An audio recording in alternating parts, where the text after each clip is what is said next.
C'est la question qui taraude tous les élus de l'agglomération angevine. Combien coûtera au final la construction de la première ligne de tramway ? En décembre 2005, à l'issue de l'enquête d'utilité publique, les promoteurs du projet annonçaient une enveloppe globale hors taxe de 248 millions d'euros. 3 ans plus tard, cette somme est passée à 300 millions d'euros. Hier soir, lors du conseil d'agglomération, les élus en charge du dossier ont expliqué que la hausse des matières premières et les aléas d'un chantier d'une telle ampleur étaient les causes principales de cette augmentation. Un tramway, ça a son prix, on le fait bien, il y a des aléas, c'est normal, ça fait partie d'un chantier. C'est un chantier absolument enthousiasmant et magnifique. Le prix d'un tramway, c'est pas quelque chose qui peut changer au gré des humeurs de l'opposition. C'est un prix qui est le prix des travaux publics, qui est le prix du travail tout simplement. L'opposition en question, celle qui siège au conseil d'agglomération, propose en effet une autre vision de ces chiffres, en rappelant au passage les sommes annoncées lors du lancement du projet. Au départ, le tramway, c'était 173 millions d'euros hors taxe. Quand je dis au départ, c'est le jour de la délibération. On nous a fait choisir sur la base d'un coût 173 millions hors taxe avec 43 millions de subventions.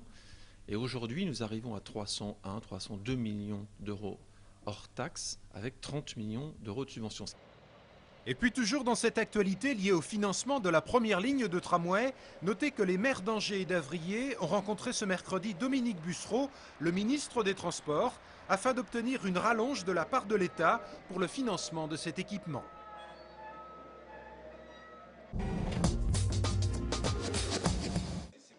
Pas contents, les parents d'élèves de l'école primaire de la Venaiserie à Saint-Barthélemy d'Anjou. Ils ont de nouveau manifesté en fin d'après-midi dans les locaux de la mairie. En raison de la baisse des effectifs, le maire de la commune, Jean-François Jantot, envisagerait en effet de supprimer l'un des 3 groupes scolaires de Saint-Barthélemy. Les parents ne semblent pas se résoudre à cette éventualité. Lundi soir, lors d'un conseil municipal qui s'annonce tendu, les élus bartholoméens devront se prononcer définitivement sur la fermeture ou sur le maintien en activité de ce groupe scolaire.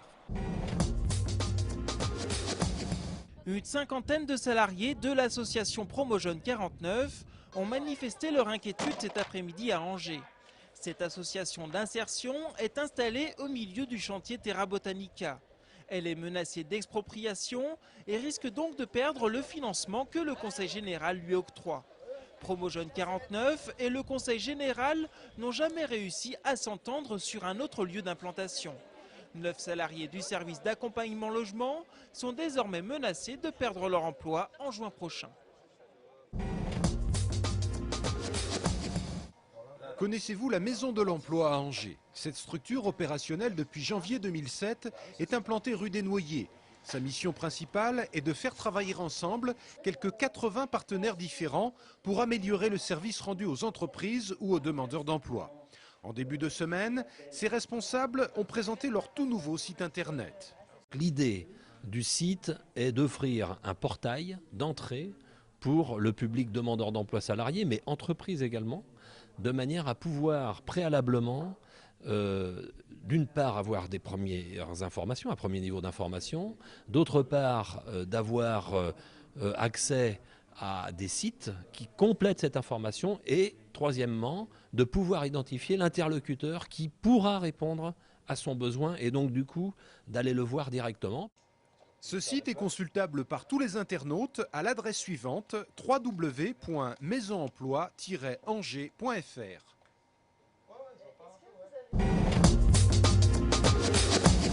L'ancien footballeur du SCO d'Angers, Clément Pinault, est décédé hier soir des suites d'un malaise cardiaque. Ce défenseur de seulement 23 ans, qui évoluait à Clermont-Ferrand, avait été l'un des artisans de la montée du SCO en Ligue 2 en 2007.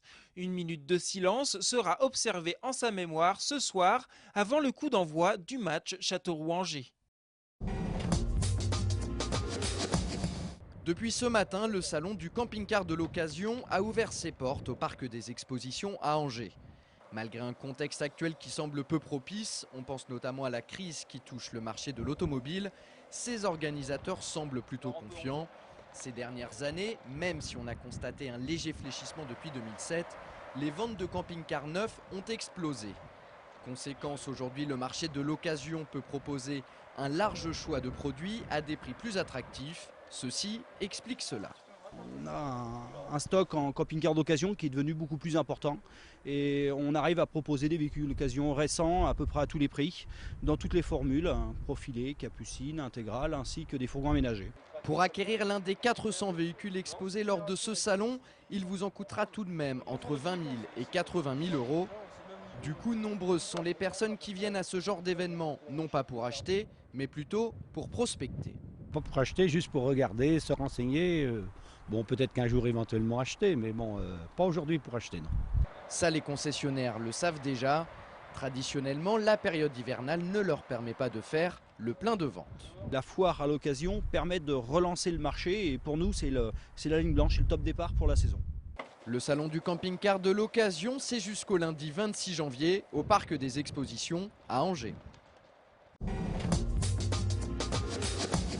Festival premier plan et une longue file d'attente cet après-midi à Angers devant le cinéma Le Variété. 500 cinéphiles venus assister à la projection d'un film de Nanni Moretti en présence du célèbre réalisateur italien. C'est un cinéaste que j'aime bien. Quand il fait des films, j'y vais. C'est un grand réalisateur italien ? Oui, c'est clair. On a beaucoup de respect pour lui. On sait qu'en France, il est adoré. Oui, et en fait, moi, je n'ai pas vu ce film-là. Je suis intéressée par ça et j'ai voulu voir pour la première fois. C'est peut-être plus pour ces films que pour lui qu'on est là. Bien sûr, lui aussi. Ça ne gâche rien, évidemment. Les festivaliers sont rentrés dans le cinéma, bientôt suivis par Nanni Moretti et une flopée de photographes venus couvrir l'événement. Il faut dire que Moretti représente pour certains spécialistes la renaissance du cinéma italien, rien que ça. Aujourd'hui, il présentait Sogni d'Oro, l'un de ses premiers longs métrages. Il participera également demain matin à 10 h au centre de congrès à une rencontre avec le public. Ses courts-métrages, enfin, seront présentés dimanche matin aux Variétés.